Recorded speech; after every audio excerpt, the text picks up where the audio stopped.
아르헨티나의 스칼로니 감독이 월드컵 결승전이 끝난 후 눈물을 흘리며 대한민국 축구를 언급한 진짜 이유를 알고 계셨나요?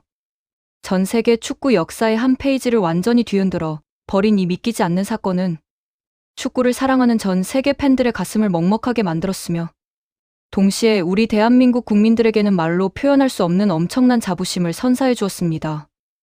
2026년 북중미 월드컵 결승전이라는 지구상 가장 거대한 무대에서 도대체 무슨 일이 일어났기에 세계 최고의 명장으로 꼽히는 스칼로니 감독이 공식 기자회견장에서 뜨거운 눈물을 쏟아내며 과거 대한민국 대표팀의 전술을 복귀했어야 했다고 처절한 후회를 남긴 것일까요? 지금부터 전 세계 언론들이 연일 대대적으로 보도하고 있는 이 충격적이고도 감동적인 비하인드 스토리를 아주 생생하고 완벽하게 파헤쳐 드리겠습니다. 이번 2026년 월드컵 결승전은 매치업이 성립된 그 순간부터 전 세계 스포츠계의 모든 이목을 집중시키기에 충분했습니다. 뉴저지에 위치한 매트라이프 스타디움은 경기 시작 몇 시간 전부터 이미 수만 명의 축구 팬들이 뿜어내는 뜨거운 열기로 터져나갈 것만 같은 분위기였습니다. 이번 결승전이 그토록 거대한 중압감을 가졌던 이유는 다름 아닌 축구의 신 리오넬 메시의 사실상 마지막 월드컵 라스트 댄스 무대였기 때문입니다. 지난 대회 디펜딩 챔피언으로서 다시 한번 정상의 자리를 지키려는 아르헨티나의 강력한 열망과 최근 유럽 축구를 완전히 씹어삼키며 무패 행진을 달리고 있던 무서운 무적함대 스페인의 맞대결은 그 자체만으로도 전 세계 축구 팬들의 심장 박동수를 터지기 직전까지 몰고 갔습니다. 아르헨티나의 수많은 관중들은 하늘색과 흰색이 섞인 유니폼을 입고 메시에 대한 찬가를 부르며 스타디움 전체를 집어삼킬 듯 응원을 펼쳤고 스페인 팬들 역시 붉은 물결을 이루며 자신들의 황금 세대가 새로운 왕좌에 오르는 역사적인 순간을 목격하기 위해 목이 터져라 소리를 높였습니다. 하지만 경기가 시작되자마자 전 세계 축구 팬들이 예상했던 팽팽한 흐름은 온데간데 없이 사라지고 그 누구도 감히 상상조차 하지 못했던 잔인하고 일방적인 양상이 전개되기 시작했습니다. 스페인의 지휘봉을 잡은 데라 푸엔테 감독은 아르헨티나의 심장인 리오넬 메시를 완벽하게 고립시키기 위해 상상을 초월하는 초고강도 전방 압박 전술을 들고 나왔습니다. 스페인의 중원을 책임지는 로드리는 그야말로 축구 도사라는 별명답게 아르헨티나의 패스 길목을 완벽하게 길목마다 차단하며 경기 전체의 템포를 지배하기 시작했습니다. 여기에 더해 현재 전 세계에서 가장 핫한 10대 윙어인 라민 야말과 왼쪽 측면을 사정없이 붕괴시키는 니코 윌리엄스의 스피드는 아르헨티나의 측면 수비진을 공포로 몰아넣기에 충분했습니다. 공을 잡은 아르헨티나 선수들이 고개를 들어 패스할 곳을 찾으려고 하면 이미 2명에서 3명의 스페인 선수들이 맹수처럼 달려들어 숨통을 조여왔습니다. 이러한 무지막지한 스페인의 질식 압박 속에서 아르헨티나는 전후반 90분이라는 정규 시간 내내 단 한 개의 슈팅도 기록하지 못하는 전례 없는 역사적 굴욕을 맛보아야 했습니다. 디펜딩 챔피언이자 축구의 신이 버티고 있는 아르헨티나가 스페인의 압박에 밀려 하프라인조차 제대로 넘어가지 못하는 모습을 지켜보던 전 세계 시청자들은 자신의 눈을 의심할 수밖에 없었습니다. 리오넬 메시마저 중원까지 내려와 어떻게든 공을 받아 풀어보려고 처절하게 몸부림을 쳤지만 스페인의 단이 올모와 파우 쿠바르시를 비롯한 젊은 수비진은 메시에게 단 1초의 시간도 허용하지 않았습니다. 공을 잡으면 곧바로 몸을 부딪히며 거칠게 밀어붙이는 스페인의 수비 메커니즘은 완벽함 그 자체였습니다. 경기를 지변하던 아르헨티나 벤치의 스칼로니 감독은 시간이 흐를수록 초조함을 감추지 못하고 기술 지역까지 나와 목이 터져라 전술 지시를 내렸지만 이미 스페인의 거대한 조직력이라는 톱니바퀴에 맞물려 버린 아르헨티나 선수들은 경기장 위에서 길을 잃은 아이들처럼 우왕좌왕할 뿐이었습니다. 그렇다면 이토록 무기력하게 무너지던 아르헨티나가 어떻게 정규 시간을 0대0으로 버텨내며 연장전까지 승부를 끌고 갈 수 있었을까요? 그것은 오직 아르헨티나의 골문을 든든하게 지키고 있던 수문장 에밀리아노 마르티네스 골키퍼의 신들린 듯한 초인적인 선방쇼가 있었기에 가능한 기적이었습니다. 스페인은 90분 동안 아르헨티나를 문자 그대로 폭격하며 무려 20개의 슈팅을 퍼부었고 그중 골문 안으로 빨려 들어가는 결정적인 유효 슈팅만 11개에 달했습니다. 하지만 마르티네스 골키퍼는 왜 자신이 큰 경기에 강한 세계 최고의 골키퍼인지를 전 세계인들의 뇌리에 똑똑히 각인시켜 주었습니다. 후반 24분 라민 야말이 페널티 박스 오른쪽 구석에서 수비수 2명을 가볍게 제치고 반대쪽 포스트를 향해 감아 찬 날카로운 왼발 슈팅이 아르헨티나의 골망을 가르기 직전 마르티네스는 엄청난 탄력으로 몸을 날려 손가락 끝으로 공을 쳐냈습니다. 스타디움 전체의 아르헨티나 팬들의 비명에 가까운 탄성이 터져나온 순간이었습니다. 여기서 끝이 아니었습니다. 후반 38분 코너킥 상황에서 스페인의 장신 수비수가 머리로 강력하게 내리찍은 헤더 슈팅 역시 마르티네스는 동물적인 반사 신경으로 바닥을 짚으며 발로 막아내는 믿을 수 없는 세이브를 선보였습니다. 스페인의 공격진들은 머리를 감싸쥐며 도대체 저 골키퍼를 어떻게 뚫어야 하냐는 좌절 섞인 표정을 지었고 아르헨티나 선수들은 마르티네스에게 달려가 뺨을 때리며 고마움을 표시했습니다. 마르티네스의 이러한 외로운 투혼은 아르헨티나 대표팀이 무너지지 않도록 지탱해주는 유일한 버팀목이었습니다. 하지만 축구라는 스포츠는 결국 한 명의 영웅이 모든 것을 책임질 수 없는 냉정한 팀. 스포츠이기에 아르헨티나에게 찾아온 비극의 그림자는 후반전 추가 시간에 더욱 짙고 잔인하게 드리워지고 말았습니다.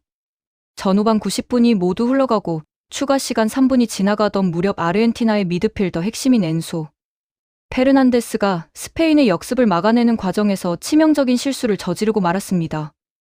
이미 전반전에 옐로카드를 한 장 한 상태였던 엔소 페르난데스는 스페인의 미드필더 페드리에게 돌파를 허용하자 자신도 모르게 거친 태클을 시도했고 주심은 한치의 주저함도 없이 주머니에서 2번째 경고 카드에 이어 빨간색 퇴장 카드를 높이 치켜들었습니다. 이 순간 메트라이프 스타디움에 모인 수만 명의 아르헨티나 팬들은 일제히 머리를 감싸쥐며 절망했고 벤치에 있던 스칼로니 감독 역시 머리를 쥐어짜며 괴로워했습니다. 숫자가 부족해진 대참사는 가뜩이나 스페인의 압박에 밀려 체력이 바닥나 있던 아르헨티나 선수들에게 사형 선고와도 같았습니다. 10명으로 스페인의 11명을 상대해야 하는 연장전은 그야말로 눈뜨고 보기 힘들 정도의 처참한 생지옥이나 다름없었습니다. 연장전이 시작되자마자 스페인은 숫자의 우위를 바탕으로 더욱 잔인하게 아르헨티나의 숨통을 조여왔습니다. 볼 소유권을 완전히 장악한 스페인은 좌우 측면을 넓게 활용하며 아르헨티나 선수들의 진을 빼놓기 시작했고 수적 열세에 처한 아르헨티나는 6탄방어로 간신히 버티는 것 외에는 아무것도 할 수 없었습니다. 결국 연장 전반을 어찌어찌 버텨냈지만 연장 후반 106분에 이르는 시점에서 끝내 스페인의 파상 공세를 막아내지 못하고 침몰하고 말았습니다. 스페인은 니코 윌리엄스가 왼쪽 측면을 유려하게 파고든 뒤 반대편을 향해 정확하고 날카로운 크로스를 올렸고 이를 향해 뛰어들던 교체 멤버 페란 토레스가 타점 높은 헤더 패스로 연결하자 문전에 있던 공격수가 침착하게 아르헨티나의 골망을 흔들었습니다. 90분 내내 온몸을 던져 골문을 지키던 마르티네스 골키퍼도 이 완벽한 작품 같은 헤더, 슈팅 앞에서는 결국 허탈하게 잔디밭에 주저앉을 수밖에 없었습니다. 이 단 1골이 2026년 월드컵의 주인을 결정짓는 최종 결승골이 되었습니다. 경기를 끝내는 종료 휘슬이 울려 퍼지자 스페인 선수들은 전원 경기장 한가운데로 뛰어나와 서로를 껴안으며 월드컵 우승의 기쁨을 만끽했고 관중석의 스페인 팬들은 거대한 환호성으로 뉴저지의 하늘을 붉게 물들였습니다. 반면 아르헨티나 선수들은 약속이나 한 듯 잔디밭에 픽픽 쓰러져 고개를 숙인 채 눈물을 흘리기 시작했습니다. 자신의 생애 마지막 월드컵 무대를 준우승이라는 허망한 결과로 마무리하게 된 39세의 리오넬 메시는 참담하고 공허한 표정으로 뜨거운 눈물을 흘리며 준우승 메달을 바라보았는데 그 모습은 전 세계 축구 팬들의 가슴을 갈기갈기 찢어놓기에 충분했습니다. 디펜딩 챔피언으로서의 자존심과 메시의 완벽한 대관식을 꿈꿨던 아르헨티나의 꿈이 스페인의 압박, 축구 앞에 완전히 산산조각이 나버린 비극적인 순간이었습니다. 하지만 전 세계 축구계를 진정으로 뒤흔든 메가톤급 폭탄은 경기가 모두 종료된 이후 진행된 공식 기자회견장에서 터져나왔습니다. 수백 명의 전 세계 취재진이 빽빽하게 들어찬 기자회견장의 모습을 드러낸 스칼로니 감독은 이미 눈이 붉게 충혈된 상태였습니다. 마이크 앞에 앉은 그는 한참 동안이나 감정을 추스르지 못하고 깊은 한숨을 내쉬더니 이내 두 손으로 얼굴을 감싸쥐며 카메라 앞에서 펑펑 눈물을 쏟아내기 시작했습니다. 언제나 냉철하고 이성적인 전술로 팀을 승리로 이끌던 강인한 지도자. 스칼로니의 이런 눈물에 기자회견장은 순식간에 찬물을 끼얹은 듯 엄숙하고 조용한 침묵 휩싸였습니다. 그는 떨리는 목소리로 스페인의 압박이 이 정도로 정교하고 파괴적일 줄은 미처 몰랐다며 오늘 패배의 모든 책임은 전술적 준비를 완벽하게 하지 못한 지도자인 나 자신에게 있다며 고개를 숙였습니다. 바로 그 순간 스칼로니 감독의 입에서 그 누구도 전혀 예상하지 못했던 충격적인 발언이 흘러나왔습니다. 스칼로니 감독은 눈물을 닦아내며 우리가 오늘 스페인의 저 무지막지한 압박 축구를 파쇄하고 승리를 거두기 위해서 반드시 했어야만 하는 일이 있었다고 말했습니다. 그것은 바로 과거 2002년 한일 월드컵 당시 전 세계 강호들을 연달아 침몰시키며 4강 신화를 창조했던 대한민국 대표팀의 전술 비디오를 몇 번이고 돌려보며 완벽하게 복귀했어야 했다는 뒤늦은 참회였습니다. 그는 만약 자신이 자만하지 않고 24년 전 한국 대표팀이 보여주었던 그 끈질기고 독한 질식 수비와 한치의 오차도 없던 중원 압박 메커니즘을 아르헨티나 선수들에게 완벽하게 주입시켰더라면 오늘 월드컵 우승 트로피의 주인은 스페인이 아니라 우리 아르헨티나가 되었을 것이라며 가슴을 치며 통곡했습니다. 세계 축구 역사상 최고의 지도자 중 한 명으로 평가받는 아르헨티나의 감독이 월드컵 결승전이라는 가장 엄숙한 패배의 자리에서 왜 뜬금없이 대한민국의 2002년 축구를 소환하며 눈물을 흘렸던 것일까요? 시청자 여러분, 이것은 절대 언론을 의식한 단순한 립서비스나 빈말이 아닙니다. 2026년 현대 축구의 최첨단 전술 흐름을 가장 정확하게 꿰뚫고 있는 명장 스칼로니 감독이 뼈저린 패배의 고통 속에서 깨달은 너무나도 솔직하고 본질적인 전술적 반성이자 대한민국 축구 역사상 가장 위대했던 황금기에 대한 최고의 극찬이었습니다. 당시 거스 히딩크 감독이 이끌던 2002년의 대한민국 축구 국가대표팀은 이탈리아와 스페인 같은 세계 최강의 우승 후보들을 쇠고물망 같은 조직력으로 연달아 격파하며 지구촌 전체를 경악하게 만들었던 전술적 선구자들이었습니다. 당시 우리 대한민국 대표팀이 전 세계에 선보였던 축구는 단순히 체력이 좋아서 무작정 많이 뛰는 축구가 결코 아니었습니다. 상대방 미드필더나 공격수가 공을 잡는 순간 반경 2m 이내로 2명 혹은 3명의 선수가 순식간에 삼각형 대형을 유지하며 에워싸 패스기를 완전히 차단해버리는 그야말로 상대방의 숨통을 끊어버리는 숨막히는 압박 축구의 시초였습니다. 스칼로니 감독은 바로 이 위대한 전술적 포인트를 정확하게 지적한 것입니다. 이번 결승전에서 스페인이 아르헨티나를 처참하게 짓밟았던 고압박 전술의 원형을 파고 들어가면 결국 2002년 대한민국이 전 세계 최초로 완벽하게 구현해냈던 바로 그 조직적 압박, 수비와 맞닿아 있다는 사실을 명장은 정확히 알고 있었던 것입니다. 아르헨티나가 스페인의 압박에 당황해 자멸하는 대신 2002년 한국처럼 더욱 끈질긴 수비, 밸런스와 강력한 맞압박으로 대응했어야 했다는 논리적 고백이자 처절한 반성문이었습니다. 시청자 여러분도 2002년의 그 뜨거웠던 여름날 광화문을 가득 메웠던 붉은 악마들의 함성과 우리 선수들이 보여준 기적같은 질주를 생생하게 기억하시나요? 당시 전 세계 언론들은 한국 선수들의 지치지 않는 초인적인 체력과 한 몸처럼 움직이는 조직적인 압박 수비에 찬사를 보내면서도 한편으로는 아시아 팀의 일시적인 이변이라며 폄하하기도 했습니다. 하지만 그로부터 무려 24년이라는 오랜 세월이 흐른 2026년, 바로 지금 세계 최고 권위의 월드컵 결승전 무대에서 패배에 눈물 짓는 세계 챔피언 감독의 입을 통해 당시 한국 축구가 구축했던 전술이 얼마나 시대를 앞서간 위대한 혁신이었는지가 다시 한번 전 세계만방에 완벽하게 증명된 것입니다. 스칼로니 감독은 이어서 기자들의 질문에 더욱 구체적이고 심도 있는 전술적 분석을 덧붙이기 시작했습니다. 그는 스페인의 미드필더 로드리가 중원을 지배하고 라민 야말과 니코 윌리엄스가 유기적인 스위칭 플레이로 아르헨티나의 빌드업을 완벽하게 방해할 때 자신들은 무기력하게 롱패스만을 남발하다가 소유권을 헌납했다고 고백했습니다. 그러면서 자신이 대회 준비 기간 동안 2002년 한국 대표팀의 모든 경기 영상을 치밀하게 분석했어야 했다고 강조했습니다. 박지성이 중원에서 상대 핵심 미드필더를 그림자처럼 지워버리던 모습, 홍명보가 후방에서 완벽한 리더십으로 수비 라인의 간격을 자로 잰 듯 유지하던 조직력, 그리고 이훈재 골키퍼를 중심으로 한 최후방의 안정감이 결합된 한국의 대형 유지 능력을 아르헨티나 선수들에게 이식했어야 했다는 고백이었습니다. 당시 대한민국 선수들은 120분간 이어지는 혈투 속에서 숨이 턱 끝까지 차올라 심장이 터질 것 같은 극한의 상황에서도 결코 자신들의 수비 대형을 무너뜨리지 않았습니다. 이탈리아의 세계적인 공격수 토티와 비에리를 꽁꽁 묶어냈고 스페인의 네로라하는 스타 플레이어 나울과 모리엔테스를 완벽하게 무력화시켰던 그 위대한 전술적 교본이 엄연히 축구 역사에 존재하는데 왜 자신은 그 위대한 교본을 눈앞에 두고도 오만하게 남미 축구의 기술만을 과신하며 활용하지 못했는지 스스로에게 너무나 화가 나고 분노가 치밀어 오른다며 연신 고개를 떨구었습니다.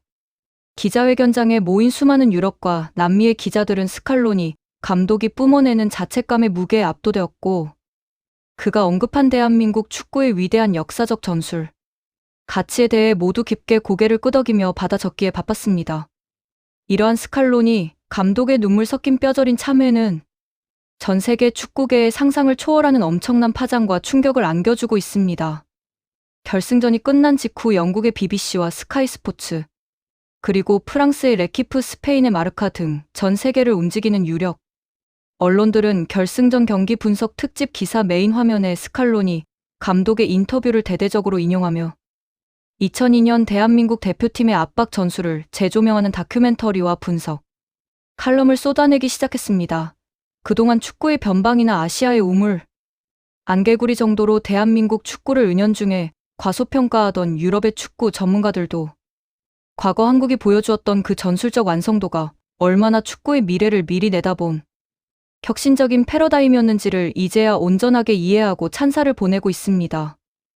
우승을 차지한 스페인의 언론들조차 자신들이 이번 대회에서 압도적인 경기력으로 우승할 수 있었던 전방 압박, 축구의 뿌리를 역사적으로 거슬러 올라가면 결국 2002년 한국 대표팀이 보여준 무한 체력 기반의 압박 시스템과 맞닿아 있다며 대한민국 축구의 클래스를 공식적으로 인정하는 성명을 내놓기도 했습니다. 대한민국 축구팬의 한 사람으로서 이 놀라운 소식을 접했을 때 가슴 깊은 곳에서부터 뿜어져 나오는 엄청난 자부심과 가슴이 웅장해지는 감격을 도저히 감출 수가 없었습니다. 우리 대한민국 축구는 단순히 2002년에 운이 좋아서 홈 어드밴티지를 받아 올라갔던 반짝 기적이 아니라 세계 축구 전술의 거대한 흐름을 통째로 바꾸어 버린 위대한 선구자이자 개척자였음이 이번 2026년 월드컵 결승전이라는 가장 권위 있는 무대를 통해 완벽하게 공인된 것입니다. 전 세계 모든 축구 지도자들이 우러러보는 명장의 입에서 패배의 유일한 해결책으로 대한민국 축구가 언급되었다는 사실 하나만으로도 우리의 축구 역사는 그 가치를 환산할 수 없을 만큼 위대해진 것입니다. 하지만 한편으로는 아르헨티나가 겪은 비극적인 패배와 리오넬 메시가 흘린 마지막 눈물이 안타까우면서도 왜 아르헨티나 코칭 스태프가 진작 한국의 전술을 더 깊이 파고들어 연구하지 않았을까 하는 짙은 아쉬움이 남는 것도 사실입니다.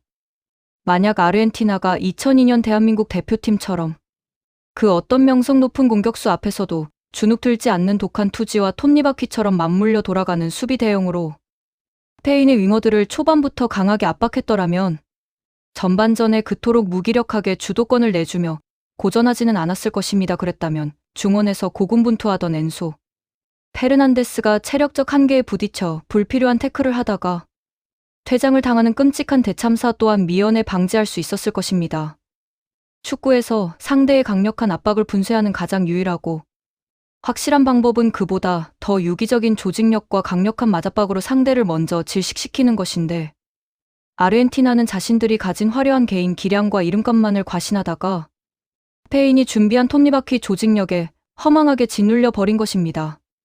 스칼로니 감독이 공식 석상에서 눈물까지 흘려가며 대한민국 대표팀의 전술을 복귀했어야 했다고 통곡한 것은 결국 상대의 숨막히는 압박을 깨부술 수 있는 유일한 마스터키가 과거 대한민국이 보여주었던 그 위대한 투혼과 완벽한 전술적 완성도에 있었다는 확신이 패배한 직후에야 비로소 가슴 깊이 사무치도록 찾아왔기 때문입니다. 비록 승부에서는 패배하여 준우승에 머물렀지만 그 패배의 아픔 속에서 전 세계의 대한민국 축구의 위대함을 다시 한번 각인시켜준 스칼로니 감독의 솔직한 고백은 축구 역사에 영원히 기억될 명연설로 남을 것입니다. 시청자 여러분은 세계 최강의 자리를 코앞에서 놓친 명장이 자신들의 패배 원인을 분석하며 대한민국의 2002년 전술을 우승의 유일한 해답으로 지목한 이 충격적이고도 영광스러운 사건에 대해 어떻게 생각하시나요? 이것은 현재 대한민국 축구의 위상과 과거, 우리 선배들이 피땀 흘려 일구어낸 축구, 유산이 전 세계 축구 중심부에서 얼마나 거대하고 강력한 영향력을 발휘하고 있는지를 보여주는 명백하고도 확실한 증거입니다. 이제 이번 월드컵을 지켜본 전 세계의 수많은 축구 지도자들과 전술가들은 스페인의 독주를 막기 위해, 그리고 바야흐로 찾아온 현대 축구의 고압박 트렌드에서 살아남기 위해 너도 나도 다시 한번 대한민국의 2002년 월드컵 경기 비디오 테이프를 꺼내 들며 밤새워 전술 연구에 돌입하게 될 것입니다. 우리의 자랑스러운 축구 역사가 24년이라는 오랜 세월이 흘러서도 빛바래지 않고 전 세계 축구의 심장부에서 가장 뜨거운 화두로 빛나고 있다는 사실이 너무나도 자랑스럽고 온몸에 소름이 돋을 정도로 감격스럽지 않습니까? 2026년 북중미 월드컵은 비록 젊고 패기 넘치는 스페인의 우승으로 그 막을 내렸지만 전 세계 축구 전술의 진정한 패러다임을 지배한 승자는 어쩌면 24년 전 이미 축구의 미래를 완벽하게 예견하고 선보였던 우리 대한민국일지도 모른다는 생각을 지울 수가 없습니다. 앞으로도 우리 자랑스러운 대한민국 축구가 세계 무대에서 또 어떤 위대한 발자취를 남기며 전 세계를 놀라게 만들지 더욱 기대가 되며 오늘의 이 가슴 벅차고 웅장한 소식이 영상을 시청하시는 모든 여러분의 가슴 속에도 뜨거운 자부심과 행복을 가득 심어주었기를 진심으로 바랍니다. 재밌게 보셨다면 구독과 좋아요, 알림 설정 부탁드립니다.